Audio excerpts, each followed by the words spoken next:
is such a Star Trek message, and the other message of people who are so entirely different, loving each other for who they are, and these similarities rather than the differences being what speaks to us. Or cherishing, really. Cherishing and being excited by the differences, which is also wonderful, which Lita and Rob did. So. Or strutting around the mirror universe with your badass. With your gun and your knife and your... Yes, so Mirror Lita, for those of you who don't play the game, would eat the Borg Queen for breakfast. And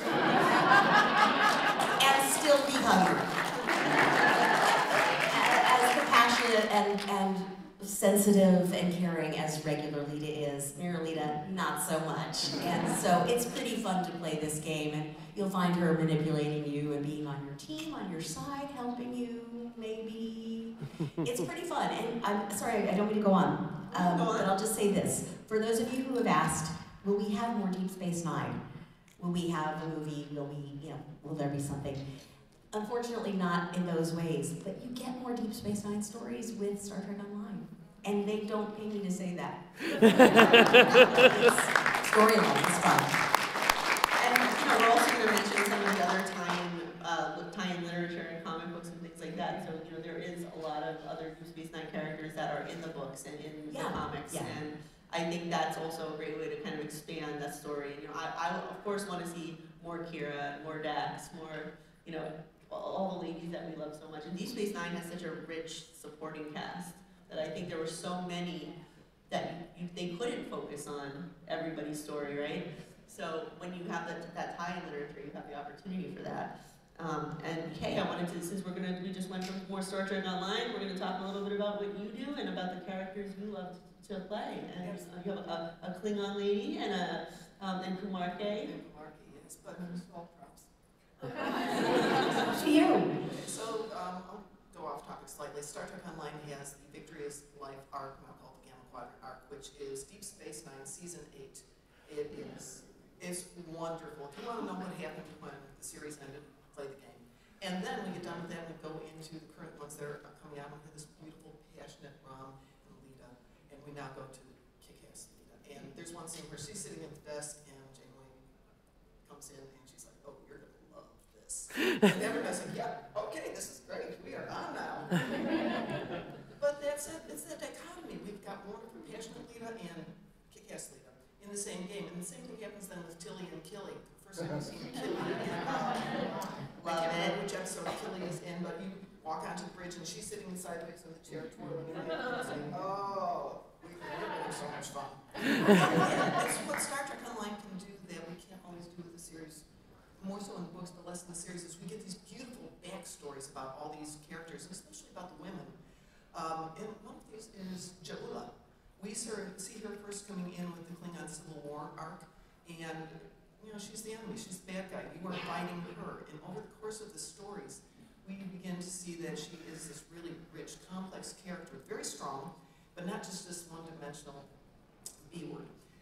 She changes. She sees that she's being manipulated by other forces in the galaxy, and about halfway through Khitomer Discord, which is the second story, the rift is destroying the Khitomer complex, and it's chasing after you, and you fall, and she stops, turns around, and offers to help you.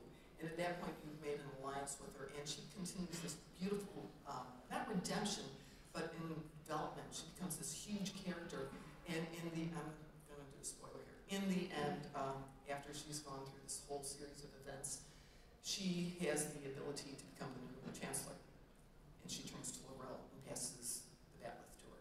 And it's this idea that, we can be all these wonderful things, but sometimes she recognizes that she has to be something more and do what's best for all of her people, not just for herself. And so I love the character of Jalula and then L'Rell. But that's also pulling a little bit from other canonical sources, and we've got an original character in Star Trek Online who is Kumarki. She is the Lucari officer we first run into in Sunrise. She's a scientist, she's an explorer, she's everything we want in Star Trek. And she's rich and complex, and she's got this beautiful unknown backstory. She's got people we've never met. And we identify with her as female. We don't know really if she is female, but that's our identification of her. And she's voiced by the lovely Kipling Brown. Yes, indeed. And she's probably the most popular female character in the game.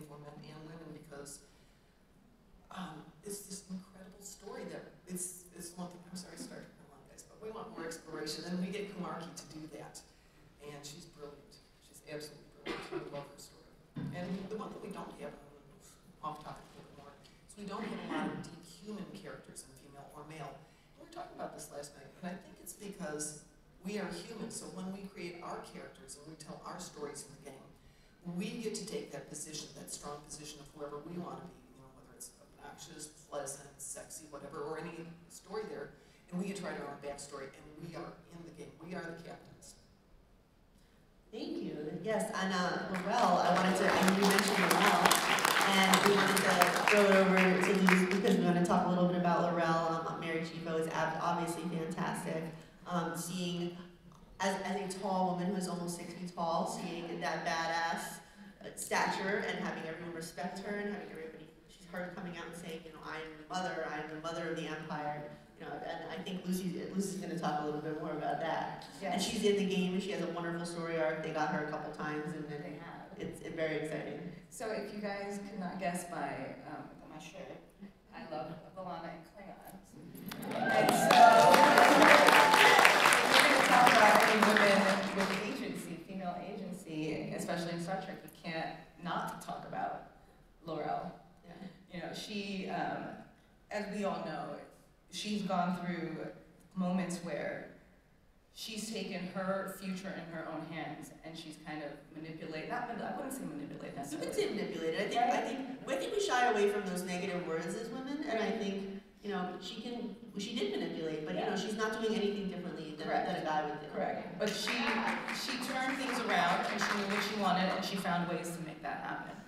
And when she, like you said, when she made that speech and she then became mother of the Klingons, I think I shed several tears, as we all did. And I just love the fact that her story is continued in the game, and I love to think that B'Elanna was influenced by Laurel. Yes. In some ways, you know, I'm sure she had to have learned about her, and maybe in my little headcanon, B'Elanna looks up to Laurel in a way and gets power and draws it from her. And so that's kind of how I made that. And yeah, I think even the other Klingon women we've seen, you know, obviously the way we see Martok talk about his wife, the way we see, you know, they view women the kind of the way the men of Sparta viewed women, right? Which is, you know, motherhood is a battle. You know, going through the birthing process is something to be admired and respected versus seeing it as like a frailty, you know, a weakness. And I love that part about Klingon, you know, the warrior culture, but also making sure the women are part of that warrior culture. Correct. And also Moral Paris. Yes. So as many of you probably felt, I definitely felt this way. I wish we had a lot more of little Moral Paris on Voyager. But I'm so happy that they continued B'Elanna's legacy in this game.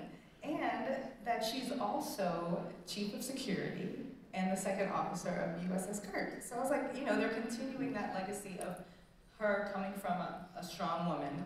Mother, you know, B'Elanna was chief engineer of Voyager. She kept that ship together with God knows what through the Delta Quadrant. 100%.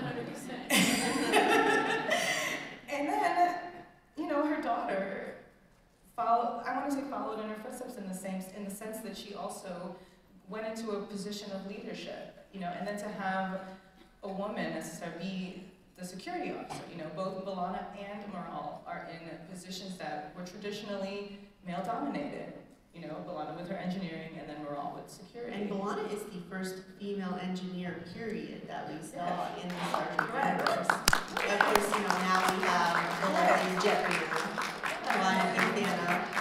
And it's great because, you know, she also brings in that LGBT plus representation. Yes. And but you know, I think seeing B'Elanna and you talk. I mean, I don't want to put the words in your mouth. You know, you know my words. Yeah, I know. We talk so much about, you know, and Luce as a woman, a Latina woman of STEM. Correct.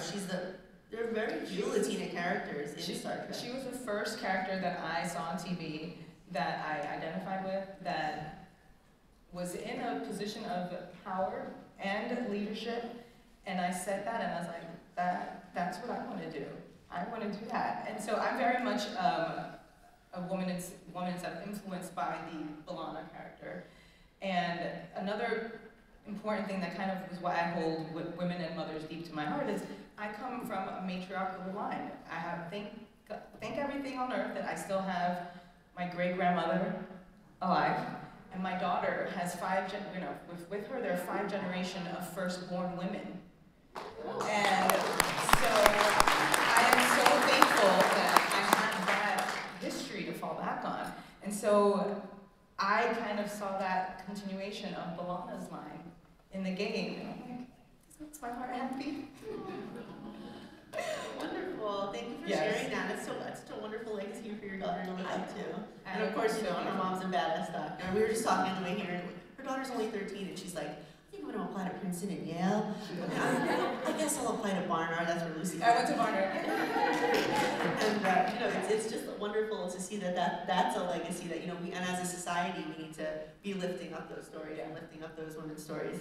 But Jerry, you want to talk a little bit about we talked some of the characters that you wanted to bring in. Yeah, I mean, I wanted to talk a little bit about the one-off characters that we see across the series, especially in the series pre-Discovery, where it was really episodic, so you really have someone show up for one episode, often that represented a marginalized identity that they didn't really know how to integrate in the show on a regular basis. They meant so much to a lot of fans, and then a lot of us were left wondering, like, what happened to that character? So I wanted to talk particularly about Melora Kessler from Deep Space Nine, because I think, so the character and that story was written by a man with a disability who had seen the episode of TNG where Worf breaks his back, and there's the euthanasia storyline, and he was really upset by that, and he said, I want to do this better and have a situation where someone's offered to be quote-unquote cured of their disability and refuses it because they recognize their disability as a strength.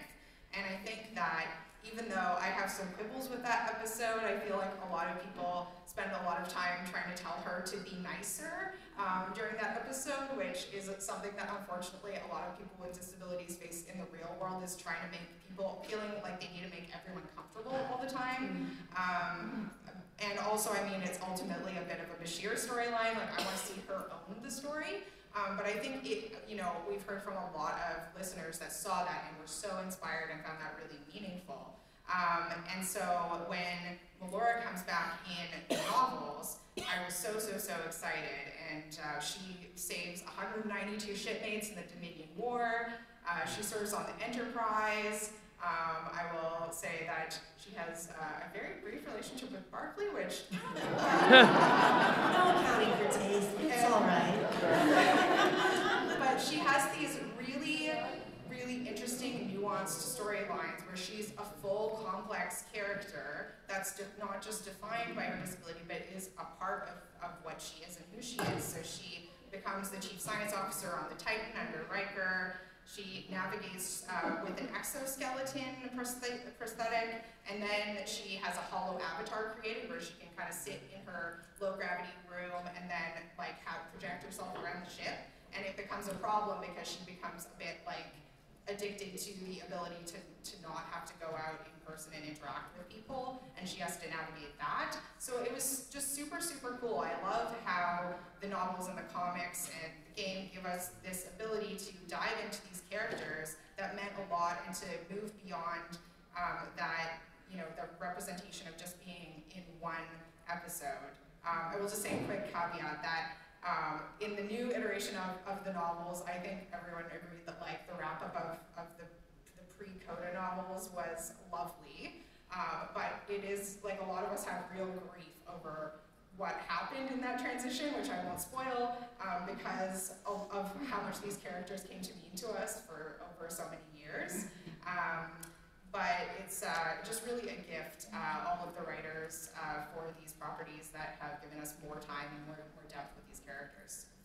And one of the writers I wanted to mention is Una McCormick. Oh. Yeah. She did the Tilly novel as The Way to the Stars for Discovery. She did, of course, the autobiography of Captain Janeway. Among many others, she has a lot of titles. I wouldn't go on at length about her skills, but it's so lovely to see. I'm good friends with a lot of the Star Trek authors. Dayton Ward, John Jackson Miller.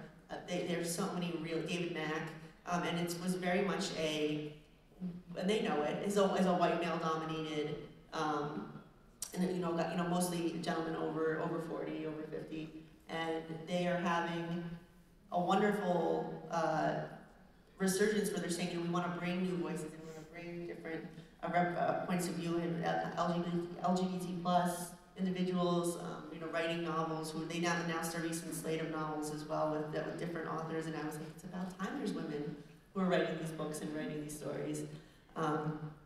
And we talked a little bit about all of these characters that we'd love to see expanded. And I don't know, Chase, did you have any other women that you've admired who are not Lita? Because you see the lovely actresses all the time. And who would you like to see more story? Oh goodness.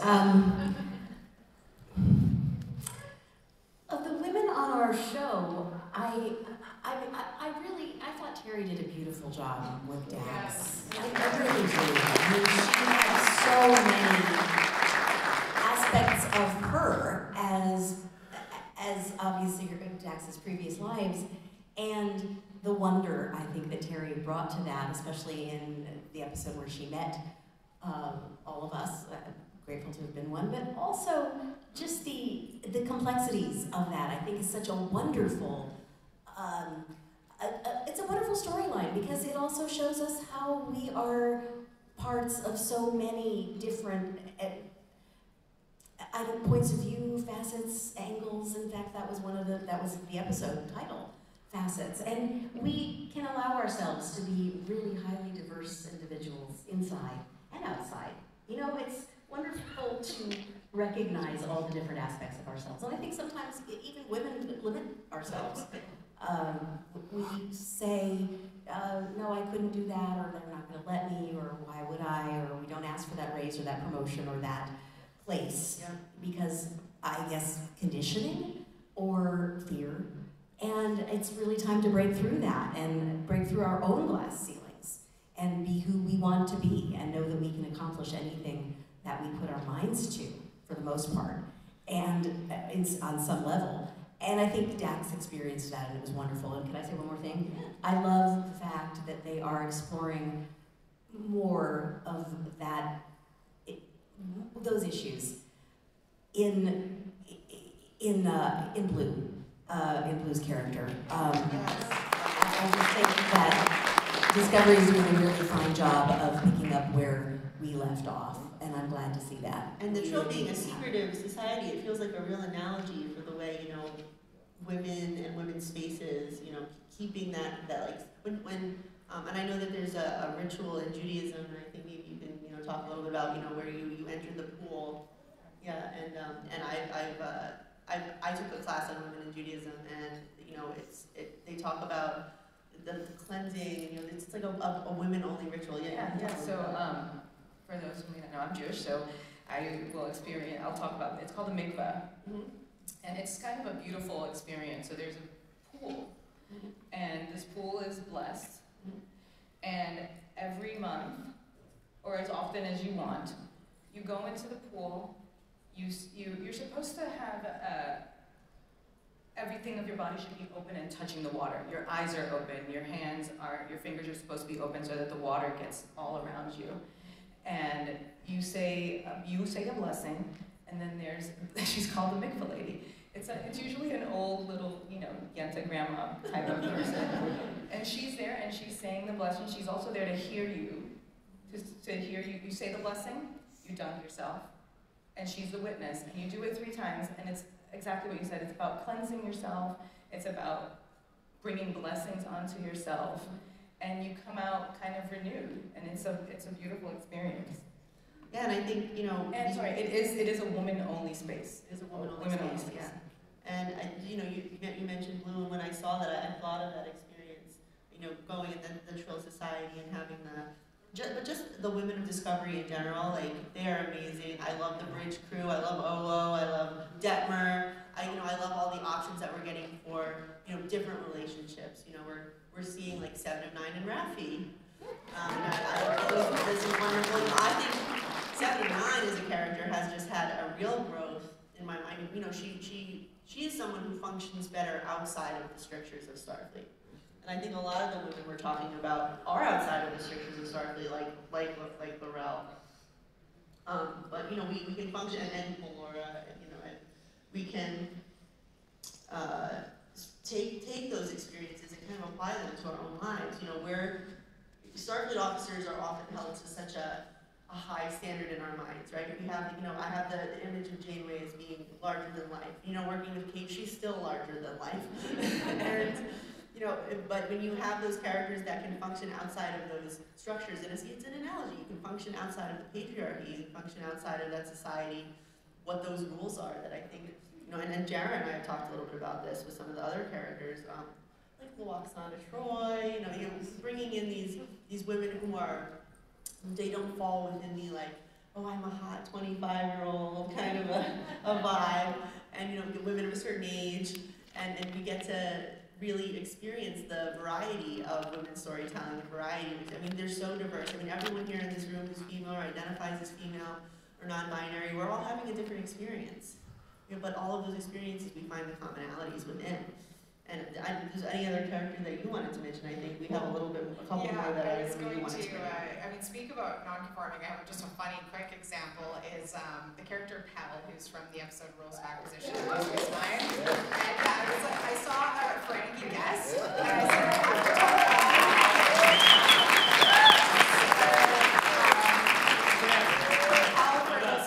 for those of you who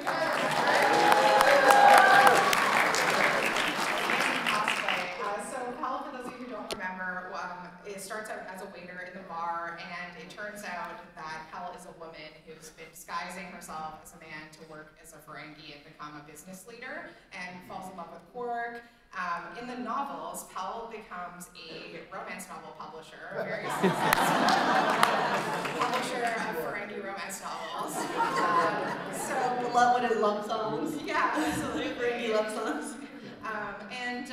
Another character I wanted to just highlight briefly is Erica Hernandez in Enterprise, because as you mentioned, there were just so few Latinx characters, and still are in Star Trek, although I'm glad we're getting more in Strange Worlds. Erica Hernandez, I will say, Enterprise has a lot to love about it, but it's a little bro-y.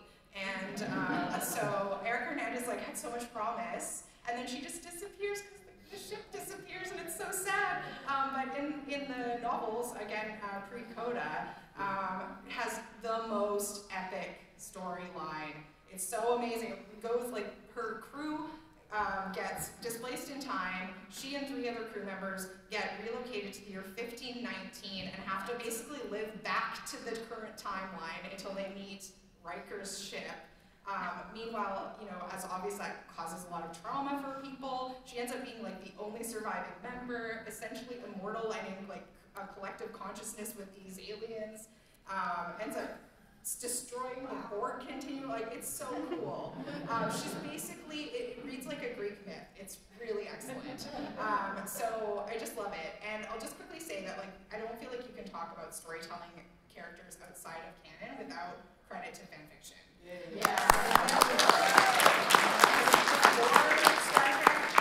Canon was doing it, before licensed products were showing us queerness in Star Trek and trans characters in Star Trek, fans were giving us that. They were filling in those gaps, and they still are. And there is a lot of awesome stuff. I know fanfiction gets a little bit of a mixed reputation, but I think it is so important for just what it's done to maintain the fandom in the dry spells between the new series, in terms of filling in those stories. Yeah, exactly. So yes, I agree completely. Especially, you said fanfiction, and I was like, X-Files fanfiction. Filling in the Scully gaps for 25 years. But you brought up the Borg Queen. I really want to talk about her. But Kay, I wanted to throw it over to you. Maybe talk a little bit about the Borg, a little bit about the Borg and the characters, encounters you've had, and just your feelings in general on the women we've seen of the Borg, Seven and the Borg Queen. And the Seven is standalone because I think that she gets into you the did same closer to your mic. I'm sorry. Seven, I think, is a bit of a standalone because unlike a lot of the characters we see as Borg, we get her whole story and we get to watch her develop and change from being obviously a young child to becoming the Borg and then developing as a human being and experiencing life on a completely different level. We get to see everything. She experiences what's expected of her. She says, this is who I am, and then she realizes I'm somebody else and somebody else, and and now we're in Picard with Raffi. And you see her still trying to figure out what the heck's going on in a relationship. And I think she's a great example of that whole lifespan of how we change and how we take in influences. But, you know, when people don't approve of what she likes, she doesn't care. I think that's so important that we need to embrace not only who we are and what we're developing into, but allow everybody else to embrace that and accept it as well. Years ago, when AIDS was a big problem, brand new issue, I did a 1,500-mile bike ride with 1,500 other people to raise money for AIDS awareness. And you didn't mention, but you're a career nurse. I was a nurse for a long time. Now I do other stuff. Actually, I'm officially a fleet admiral at the company I work for because my boss has the best sense of humor. It's a fleet admiral right here. Respect. Two admirals.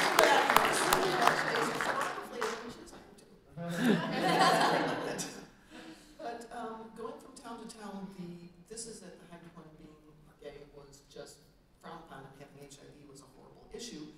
People would come out to the streets and cheer us on as we drove through the streets. We bicycled through the streets. Where did your route take you? We started out at Mississippi and we wound up eventually in Chicago. So it was an incredible ride with all these wonderful people and wonderful communities.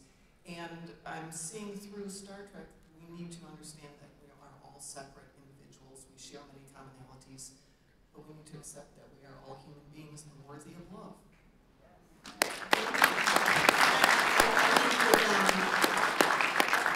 There was a backlash of, we all have experienced the negative aspects of online culture and, Twitter culture. And, getting the backlash from 7 of 9 suddenly being bi and, holding hands with Raffi and kind of the backlash of that. Why wouldn't she be? She had no developmental period. She had no sexual developmental period. She was thrust into this Starfleet environment. She hadn't had any time to explore. I hope eventually we'll get to see the story, yes, Star Trek Picard, wonderful, but Star Trek 7, that's what I want to see her running around being like a stranger, exploring herself, seeing what she likes and what she doesn't like, because she's such when we greet her again in Picard, we see a very different woman. We see a woman who has literally let her hair down. She wears comfortable boots. She wears normal functional clothes. Thank God, right? I know Jerry is personally thrilled that she gets to wear clothing that is, and we talk about clothing and talk about costuming on Deep Space Nine. And I've heard from Marina and I've heard from Gates about what they have, the contractions they wear under their uniform to keep everything. And Kate will talk about it all day. She's like, oh, they put this bra in my uniform and they gave me 4-inch heels, and I said, you can't do it. You can't. She's like, let me be the captain. Let me embody and stop fussing with my appearance.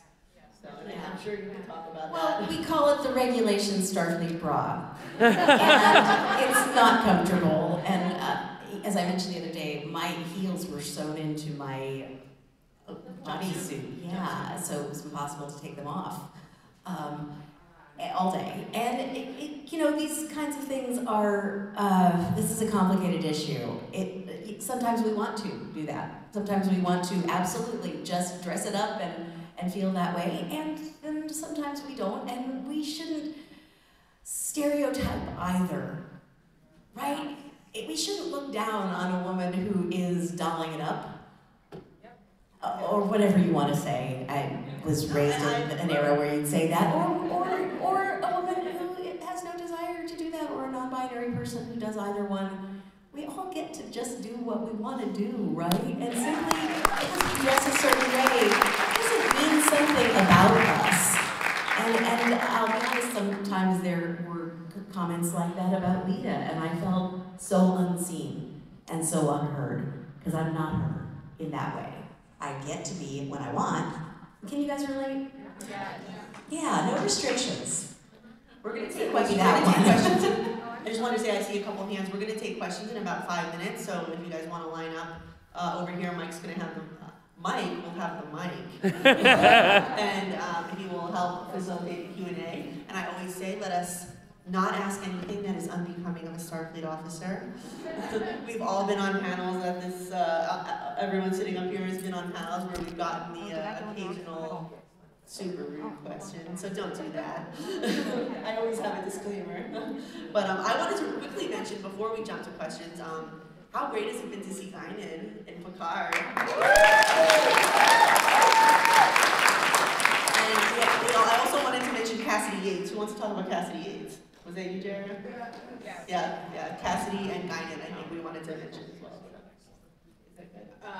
Yeah, they're awesome. I don't think that was me, but I mean, I love them. I can't remember who said it. I think it was me. Oh, okay. Well, yes, I mean, I think that both of those characters, I mean, I think they get a lot of awesome stuff on the show, but obviously Guinan is so mysterious that there's so many places you can take that character.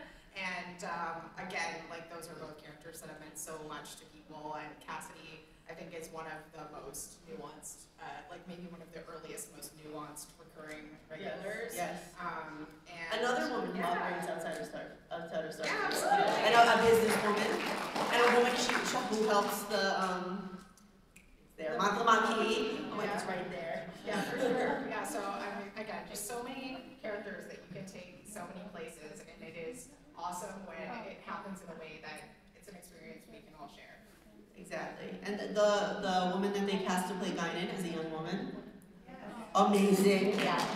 Incredible. I need more right now. Like, I just want to see that story. I want to see what brought her there. And I love what she said, which was the people in this era have traded a white hood for a business suit. And that was just, it was such a short line, but so perfect. And they get that delivery out. Did Frank's direct that episode? I don't remember. I think it was earlier in the season. That it was Leah Thompson. It was Leah Thompson, yes. Okay, good. I wanted to mention Leah Thompson behind the scenes and women behind the scenes. We talk a lot about, there was such a lack of female directors and female producers in Star Trek. And, we need women behind the scenes telling those stories and being part of that. Lolita is here this weekend. She was a script supervisor. She's lovely, fabulous lady of Trek. It's like I don't have this. You know the statistics. Jara did a watch of Star Trek. She watched every single episode and applied the Bechdel test. Which is to tell, if people don't know in the audience, tell us what the Bechdel test is. Sure. So I'm going to call it the Bechdel Walls test because that's what Alison Bechdel has asked us to call it. But it is basically it's a super low bar test.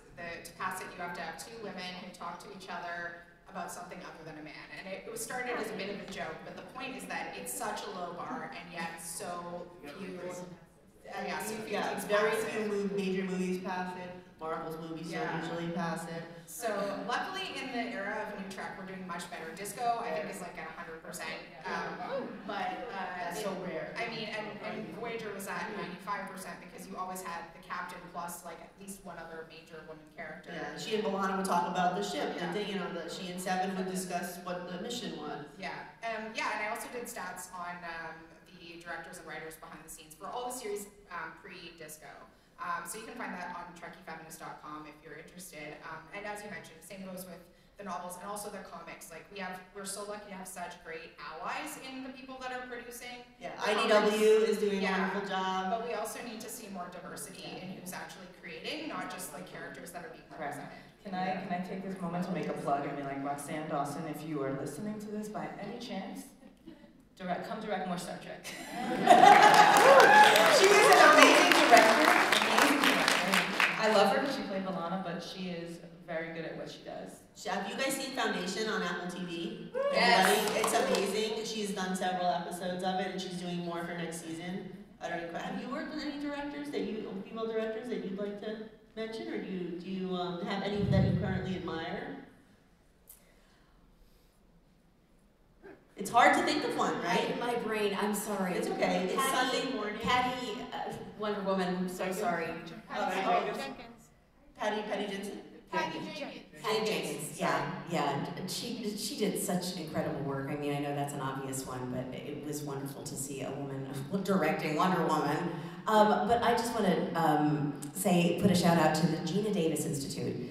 If you sign up for their emails, they'll tell you what is going on with women in film, basically, both in front of it and behind the camera. And they've done a lot of studies that show that the more likely there is a female writer-director, of course, but even females on the crew, or non-binary people on the crew, the more likely the stories will be diverse.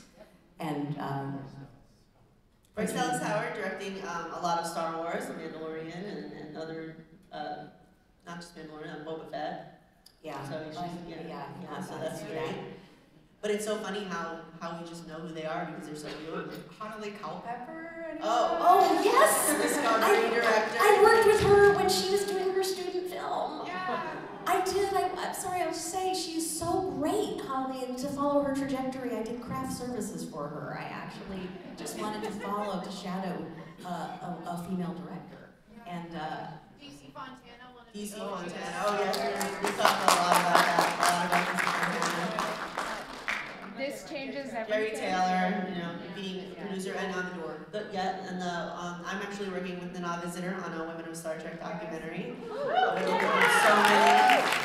many fabulous things associated with the franchise. We will hook you up. It was all good. You've done it already, right? yeah, I have. She's done. Okay, she's done. Yeah. But we've got Stacey Abrams. We're gonna get some. And Kate is a very big advocate of Stacey, and we'd love to do a campaign event for her this year. So keep an eye out for that. But we're gonna go a little bit out. We're gonna go a little bit past the half-hour mark because we started late. But we're gonna have about 20 minutes now for questions. So take it away, Niners. Woo! Hi there. I'm sorry. There is a very bright light behind you. So if I'm like, Yeah, that's no worries. why. Thank you all for being here. My name is Rihanna. I'm a co-host of the Duras Sisters podcast. Oh. And we are currently on our feminism series. So we're going through all of the incredible women in all of Star Trek. And I just had a question for anyone in the panel. What the word feminism means to you? Because I know it's kind of loaded and kind of can be seen as like a bad thing sometimes, or people will misconstrue it. So I'm just curious what that word means for you. Thank you. I think we could all answer that if we all went down the road really quickly. When you want to start, Kay? That's a great question. Thank you. Yeah, for me that is the loaded question because I don't like to segment things. I think that we need to observe the fact that we do not treat each other fairly, and we do judge ourselves and other people by exterior and interior ways that are just not fair. So I think we need to just approach each person as a unique individual and appreciate them for who and what they are, and recognize that we are all diverse and all different. I mean, it's infinite diversity and infinite combinations. Wonderful. Chase? 3 quick things. One is no limits on yourself as a woman, or non-binary person who's identifying in that way. 2 is women being supportive of each other. That is so incredibly important. And a lot of times, unfortunately, we tend to feel competitive and do competitive things. And that's just ugly and unnecessary. There is room for all of us. And the 3rd is men being supportive of women in the same way that women have been supportive of men through the years. It's absolutely okay. It doesn't mean that you don't exist or don't have a right to everything you have or want to have. Again, there's room for all of us. And so if you need to scoot over and let somebody else come to the table as well, do it. Wonderful. Thank you. To me, it's intersectional. It's inclusive of everybody. Feminism is applying a lens to how we look at literature, media, society, everything. So I think keeping that in mind, keeping the experience in mind, and as you said, for men to recognize that, are you the one getting interrupted? No. Are you the one, being left out of meetings or being told that you're too, where a man would be told he's ambitious, a woman is told she's bitchy. Like fighting that stereotype and, your function is not, you're not just a womb. You know what I mean? Like your function is so much more. So that's what it means to me. So. Yeah, I think that the definition I like to use is from Bell Hooks, who says that it is about an end to sexism, sexist exploitation, and oppression. And by that she means interlocking systems of oppression, which include race, class, gender, disability, all of those things. But I think that it's super, super important that anyone who calls himself a feminist do the work to show that you're intersectional and that you're actively working to, another quote from Rosemary Brown, who was the first Black woman MP in Canada, is that the onus is on you. If the door's opened for you, you must hold the door open so that others can get through. And I think that one reason why many people don't like to call themselves feminism is because of the history of white feminists who have actively excluded, and the history of like radical feminists who exclude trans women today. So I think that like overall, I call myself a feminist. I think there's that it's a useful way of thinking about how we make more options for everyone to live free of these gender constraints and to fight for equality. But there's work associated with it, and it's worth the work that's worth doing. Thank Oh you. my goodness, I don't know that I can put my answer into words that make sense. But I'll try to preface it with some of my history. I mentioned it before. I grew up in a household, literally just women, full of women. I went to Barnard, which is an all-girls school. So I was always surrounded by powerful women who did not accept no. You know, and women who paved their own paths. I'm also a child of immigrants, so my family came here with, you know, you hear the story, they came here with very, very little and made their own way. So my idea of feminism, and this is what I'm trying to teach my daughter as well, is sort of that internal strength, that love for yourself, and the self-confidence to be able to say no to something and to not take no for an answer. So if something is not available for you, you gotta make it. And that's sort of something I've been living in throughout my career, and lately now is like, I want this, it's not really out there, I'm gonna go make it happen. Yeah. Thank you, that's a great question. Well, we got about 10 minutes, and then everybody has to bounce because there's another panel in this room, but go ahead. Hey, I don't mean to take up a bunch of time, but I wanted to preface this. My name is Veronica, I'm from Nashville. Really quick backstory about why I'm asking this question, but I got into Star Trek and stuff because my mom was the OG Star Trek fan. She has a huge Star Trek room in her house. And so I grew up with it. I was born in 1987, so I literally grew up with it. Ended up going to university to get my master's in fandom studies, and I started learning the history of fandom studies, and it really starts with the Star Trek fandom. Camille Bacon-Smith wrote Enterprising Women in the 90s about fandom, and so I just was wondering, like, what your experience with Fan Studies Network is. Like, have you guys contributed, or, I mean, Paul Booth is here in Chicago, he runs Fan Studies North America. So I just find what you guys have to say really interesting, and just wondered if you have done any contribution. Jara's on it. So my background is in, like my academic background's in gender studies. I haven't done a lot of like writing in the academic space recently, but Women at Work, we've done a few kind of more like seminar style educationals. So we did something for the Seattle International Film Festival on helping people unpack costuming in Star Trek. I love Camille Bacon-Smith's book, Enterprising Women, highly recommend. And I think that it is so cool. There's a lot more, academic collections of essays coming out that are exploring these things. There is a book, I believe it's called, I want to say Merchandise and Final Frontier, but that's probably not the right title, but it's on Star Trek merchandise, and there's, it's a collection of academic essays that talk about merchandise and gender and things like that.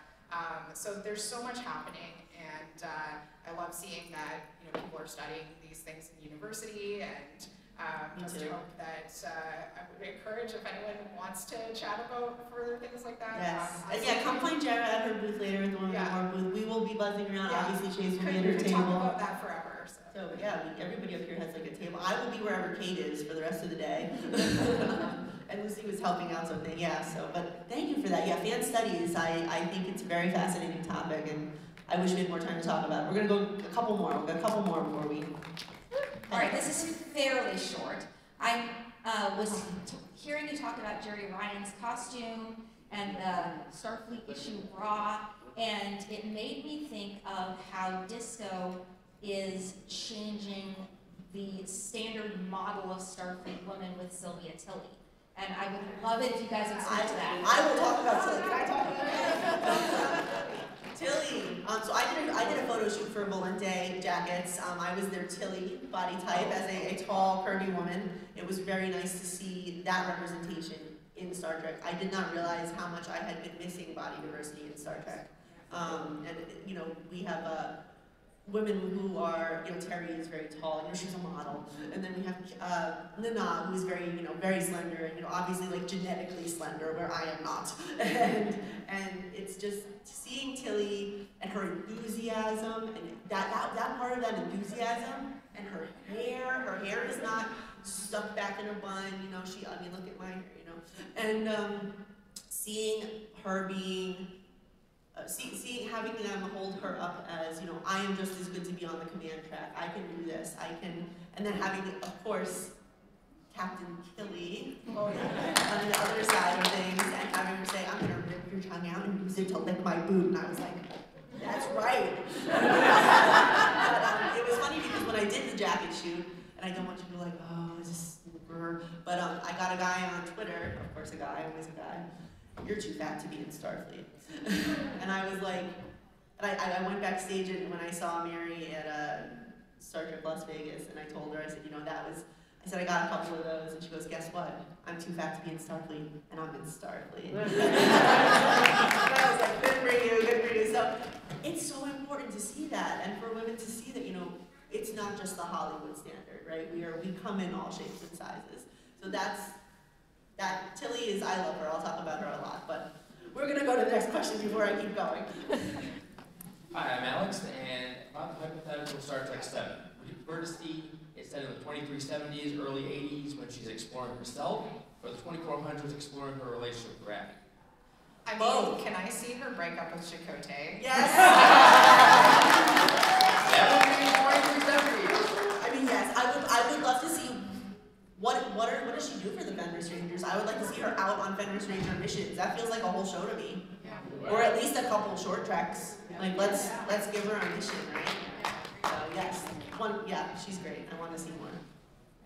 Hi, Anna. Hi. Also a fabulous panelist I've been with before, PhD, utterly accomplished. Yep, today is actually the anniversary of the dissertation defense, so yay. I wanted to jump off of the comment you made about Kate Mulgrew and how they kept changing her hair and giving her heels, and she was like, just let me play like a woman and a captain. It reminds me actually a lot of in Stargate with Amanda Tapping. They also did the same thing. They were like giving her these really low cut tank tops and like writing these feminist lines that were really cringy, and she was like, just write the character as a man, and I'll like add the feminine touch. Yes. And make her like a human being, since you clearly can't write like a female human being. So I actually wanted to ask Chase whether there were any kind of moments in DS9 where you also kind of looked at the script or looked at your character and just kind of had that kind of input of sort of let me, play this character in this way, let me take her in this direction, because you clearly aren't sort of getting it. Thank you. Do you mean to take it in this direction for...